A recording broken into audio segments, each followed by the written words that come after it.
And 7 years later, the Daily Mail ran this headline: Myth of Arctic meltdown. Stunning satellite images show summer ice cap is thicker and covers 1.7 million square kilometers more than 2 years ago, despite Al Gore's prediction it would be ice-free by now.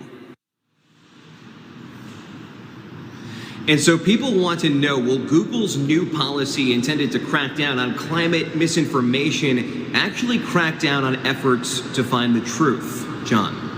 Well, if it's like anything else, it probably will. Logan, great to see you. Thanks so much. Let's welcome in now Erin Elmore from Turning Point USA. She's also a lawyer and Republican strategist. Attorney Madison Gesiata-Gilbert's with us as well, and so is PragerU personality Amala Ekpunobi. Great to have all three of you ladies here with us today. You know, it's like, Erin, the word skepticism is bad nowadays. I mean, we should always be skeptical of big and powerful corporations and the government when it's big and powerful and continues to encroach on our constitutional rights. Skepticism is not a bad thing.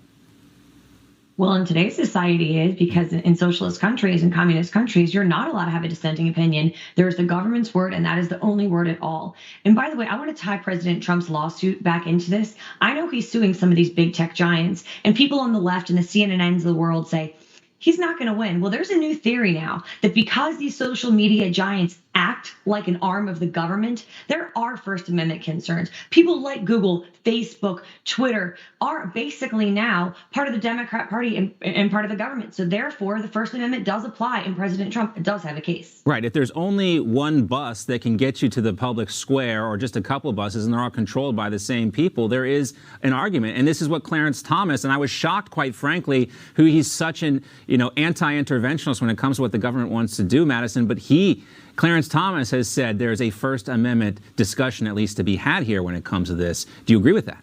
It protects us from government interference in our right to free speech. However, again, as Erin mentioned briefly there, the concern now is whether the government is actually outsourcing. Before we move on, I just want to mention that PragerU, where Amala is affiliated with, and our good friend Will, they have a new documentary which you can find online now called Restricted: How Big Tech is Taking Away Your Freedom, and I highly recommend that. But Erin, I want you to weigh in on this same thing as well. I mean, do we really need velvet ropes to keep us out of hard conversations on Twitter? Is that what we've come to?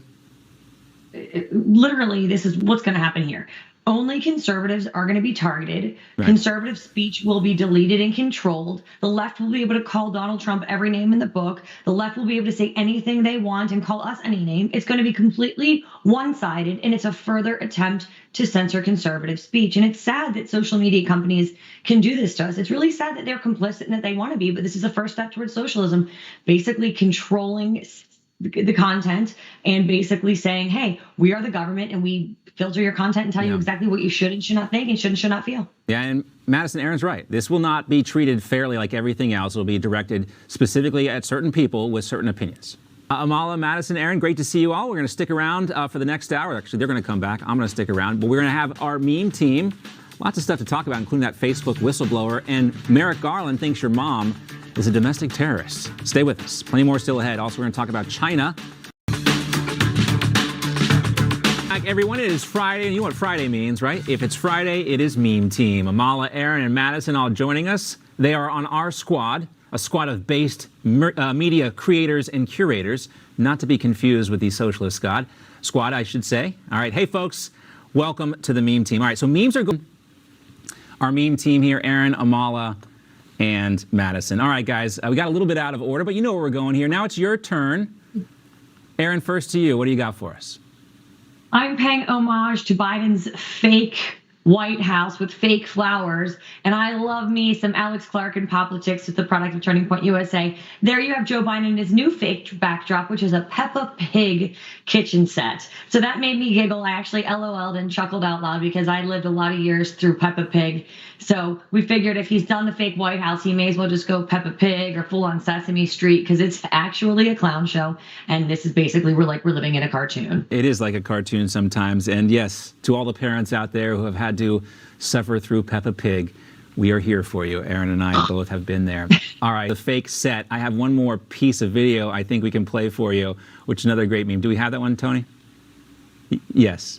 Okay. Brandon, you also told me, as you can hear the chants from the crowd. Let's go, Brandon. This was my favorite one this week. Midnight Mitch putting the NASCAR race and the "Let's Go Brandon" chant in the window behind Joe Biden. You might as well, right?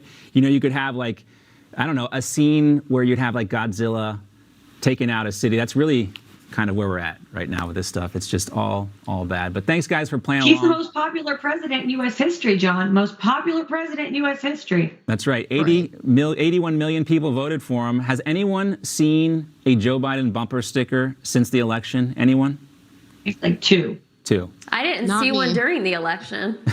Yeah. If you see any Joe Biden bumper stickers out there, send them in. Send it to us. I'd love to see them. Great to see everyone. Amala, Erin, Madison, thank you guys so much. Always fun to play Meme Team with everybody. Stay with us. We got more news right after this. Your catch-up.